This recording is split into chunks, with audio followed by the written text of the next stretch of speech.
When it comes to mini consoles, perhaps nobody's done it better than Sega. The original Sega Genesis Mini and the Sega Mega Drive Mini are just two of the best performing mini consoles. They look great, they sound great, and like you could get the mini Tower of Power out of Japan. Pretty stinking cool. Now, recently we took a look at the Sega Genesis Mini 2, and for all its faults and flaws, this is actually a really good little system. But the closer we looked at it, the more we determined that this was more of an afterthought. The focus for Sega really was this here. This is the Sega Mega Drive 2, which has a different library of games, obviously in Japanese as well, and a few more features that when we take a closer look, that made their way into the US version. You can kind of see this is where their intent was, not necessarily with the US version. Let's take a look at some of those. Alright, so taking a look at the Mega Drive Mini 2, just next to the Sega Genesis Mini 2, as you can see, they use the exact same box basically for each one. It's just a matter of they've changed the box art on each of them. So we're going to slide the US version out of the way. Let's take a closer look at this. So you do have a good look at the system here. Mega Drive Mini logo there, Mega CD, Mega Drive. Taking a look at the back, everything is in Japanese, so not a whole lot there for us to be able to read. One thing I will say is I do know, as I mentioned, that the library of games is slightly different. Now, looks like they've packed things a little bit differently too. So right on top is your USB power cable, your micro USB power cable, your HDMI cable, controller, which should have the, does have the different branding and everything on there. Slightly different, you have your blue start button versus orange. So there's that. And then let's take a look here at the system itself. It's just so teeny tiny. I love this. Now, one of the major differences on this versus the US version, at least the full-size versions, is in the US we had a power switch that pushed in and out. Over in Japan they had a toggle switch that toggled left or right. Looking at the US version here next to it, I mean, you can see it's the exact same size and everything. Now, one minor difference is the fact that the cartridge slot is maroon here, more rectangular shape, where this one here, the US version, has the shape of the US cartridge. Now, the reason why that's significant is looking at the Mini Tower of Power 2, it does come with a copy of Virtual Racing. It does not fit in the US version, but it fits in the Japanese version perfectly, so that is good to note. It'll also accept the 32X or the Super 32X as well, which we completely expected it to. Now, it's interesting, I just noticed here the fact that this does have the US cartridge shape, so I'm wondering if that was something that they had intended to release in the States, not just in Japan, but it is something that is available in Japan, and then the Virtual Racing will pop right in. And then bringing in the Sega Mega CD 2 into this, all that you have to do is pop off that door on the side. This will slide right onto there. Now, one thing again, I wish, this actually, if anything, seems like it locks in a little bit better than what the US version did. But this still doesn't feel the tightest to me. And then we do still have the Mega CD of Sonic in there. And then to complete the Tower of Power, we of course need to throw on the 32X. So that's how this comes out of the box, virtually identical to what the US version was. Slightly different cartridge shape for on here, which the fact that it runs ROMs versus using actual cartridges, neither really here nor there. But let's take a look at some of the differences in the menus and the gameplay. So here we are in the main menu of the Mega Drive Mini 2. Now, one thing, I am going to just use my Retrobit wireless controller. It's the same controller that's included, at least the one with the Mega Drive Mini 2 that's included with the Genesis Mini 2. It works well, no complaints on it. Now, one thing I do want to check here is if there are settings to change language, and there is not. And it's interesting too, the US version prompted me through a couple menus. This one went straight to the main menu, so that is very interesting. Now, you can also change the sort on here for to display a number of different things. So I think this may be alphabetical. I'm honestly not sure what these sorts are like. Now, I thought I saw, yeah, there's the CD one, so that is something of note that you can sort by those too. Now, a couple of these, like that one I know is on the Switch Online, so it'll be interesting to see. Let's take a look. I know a lot of people were interested in Lunar.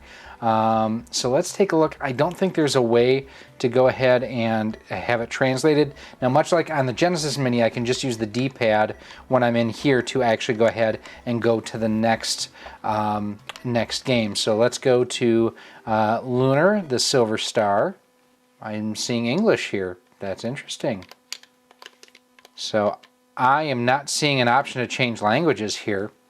So it looks like you may be stuck with Japanese. Yep, all the voiceovers as well. Also, voiceovers on a Sega CD game. It's actually really cool. This reminds me of the same animation style that Voltron used. Yep, and there's nothing here to change the language. So those who are hoping that you could change the language to English, sorry, but you're out of luck. Now let us go through and change the menu a little bit here. That's awesome. We just found perhaps languages, English, game settings, screen settings. There's again where you can go ahead and do the 4x3 or 16:9. Wallpaper settings.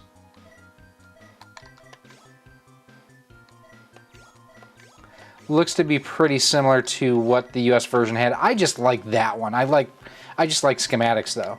So cancel. Button mode settings. Quick open, hold for 1 second, off, hold, start. Okay. Back. Okay, let's see if we can go ahead. You see in the upper corner there? That's awesome. So now let's go back into Lunar. Okay. And it says Genesis on the side too. Let's see if this is now translated. Nope, still in Japanese. Ah, rats. I was hoping that we were going to get it, but at least the menus are translated, so that is nice for me.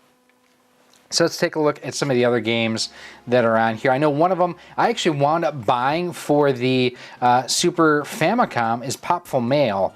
So let's see if we can't find that on here. There it is.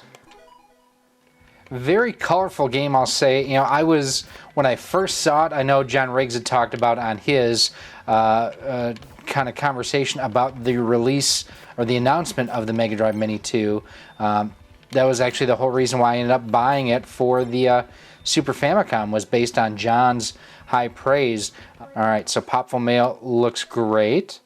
Return to the game menu. And now how I'm doing that is if you hold down the select button on the Retrobit wireless controllers, that's how you can do that. Phantasy Star 2, Party Quiz, Sega Q. Now here's something interesting John showed off in his review of the Genesis Mini 2. If you go into Space Harrier 2, it gives you the option to play Space Harrier 2 or Space Harrier, and I believe one of them is an arcade port, so interesting to note on that. Let's go into the Wonder Mega collection. This is, so in Japan, let me rephrase that. So here in the US, we got the JVC XI, and which I have, by the way. It's back there. Hi, Chris. Hi, Jay.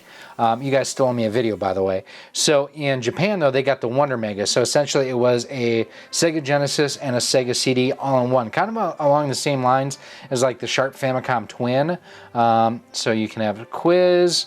Okay, so Quiz Scramble, Flicky, Polymid Magic, and Paddle Fighter. Let's go into Flicky. Flicky has always reminded me of like, oh, what am I thinking of? Mappy.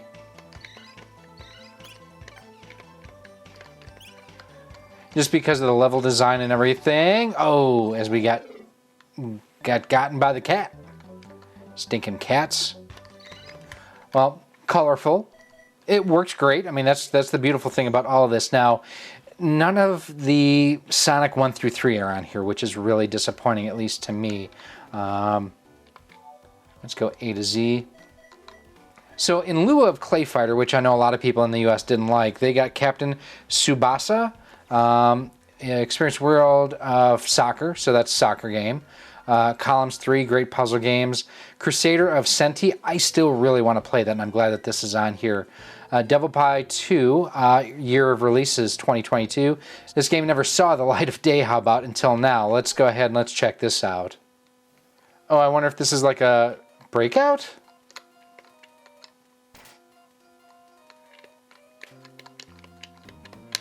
I don't know what I'm supposed to do. The screen keeps getting lower and lower. Am I supposed to avoid these things? I have no idea what I'm supposed to do here. Dodge, dang pie. Throw, catch, and dodge in this... Oh. Duck, dip, duck, dive, and dodge. Fatal Fury 2. Final Fight CD, great version of that game. So King Colossus, another game here that we did not get in the States. Lightning Force, Lunar, and Lunar. Mansion of Hidden Souls. Another one that, Mega Panel was another one that was not on the US version. Midnight Resistance. Nadia, Secret of the Blue Water. I'm gonna say probably not in this adventure game. You live and rewrite the hit anime. Young inventor Jean and pendant carrying Nadia team up with Captain Nemo to save the world with the powers of the mysterious Blue Waters. Now, Mega Q, this is another one, again, not here in the States. And the cool thing is they have actually updated this with questions for 2022, which is neat. Sega Q. How much do I know about Sega? Let's see if I can even play it, if it's in English or in Japanese. Oh, it's... rats, it's all in Japanese.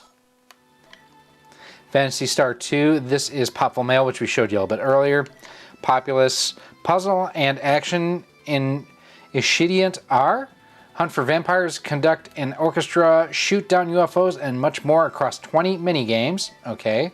Ranger X, Rebel Elite, Silky Lip. Again, another one that was just on the Japanese version. Sylphid, again, great shooter. So that is just a quick look going through. I'm not going to play all of the games on here. But overall, a really interesting collection. You know, we're going to finish it out on Street Fighter 2. Just again, lag, latency, delay. Just kind of see how this performs. So as we go through the menus here on Street Fighter, what do I think of the Mega Drive Mini 2? I'm really disappointed that there aren't language options. That is a bummer on here, especially since in the EU, they also got the Mega Drive. They did not get the Genesis. So having that as an option would have been nice.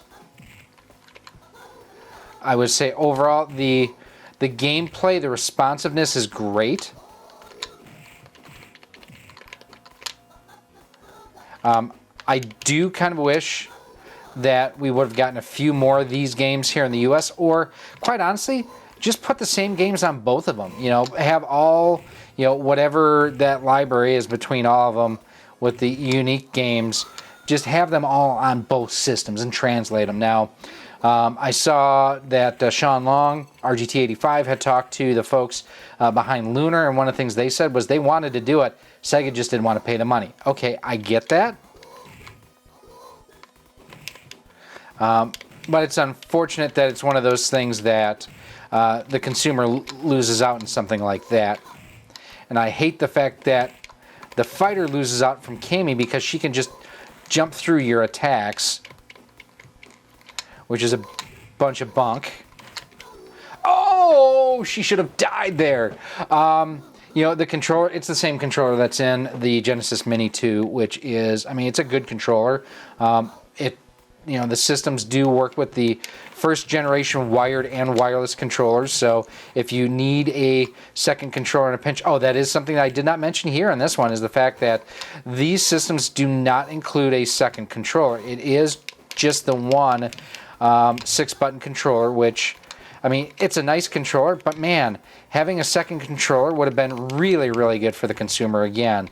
For the price, is it worth it? I don't think so.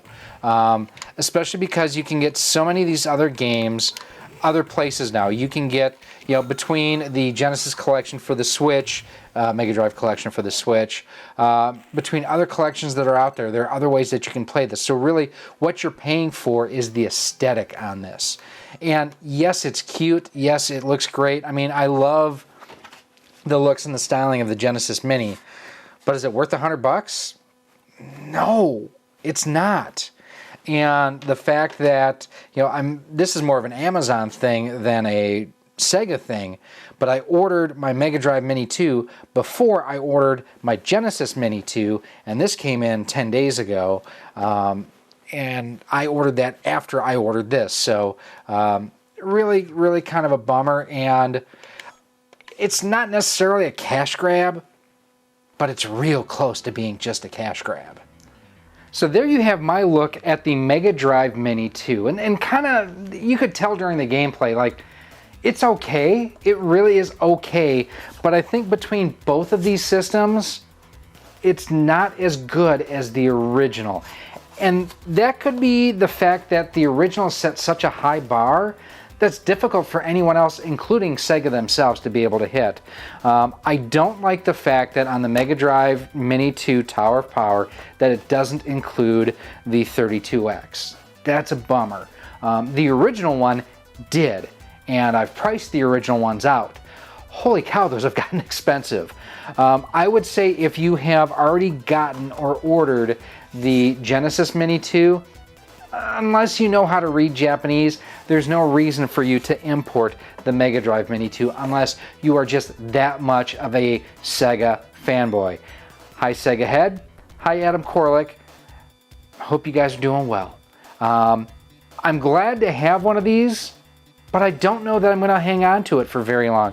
This may be one of those that I go ahead, turn around and I flip. I don't know. It's, to me, what the Sega Genesis Mini offers, I'm sorry, the Mini 2 offers, at least for me, is a better overall experience than the Mega Drive Mini. I wish that they would have, with all the language options that you have in there, that it would have a way for English subtitles on games. I'm very disappointed to see that. I am thrilled to see, you know, the little things like when you power it off, the look at the Sega building and whatnot. That's a really cool touch.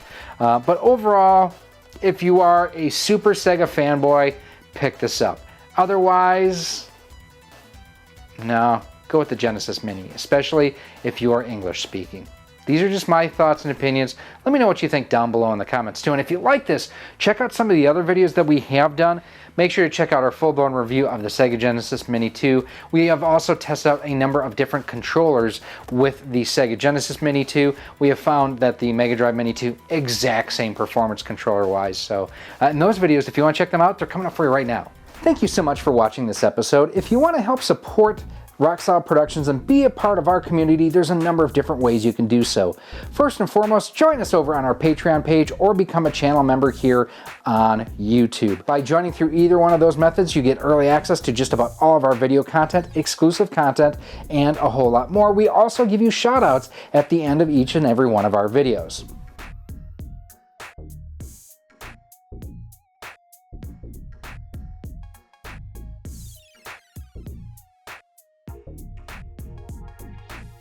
You can also pick up some awesome Rock Solid Productions swag. We've got t-shirts, sweatshirts, hoodies, and more available through our Teespring store on screen right now too. You can also pick up some of our awesome 3D printed cartridge stands, Amiibo holders, Nintendo DS holders, and more by visiting our 3D printer store on screen right now as well.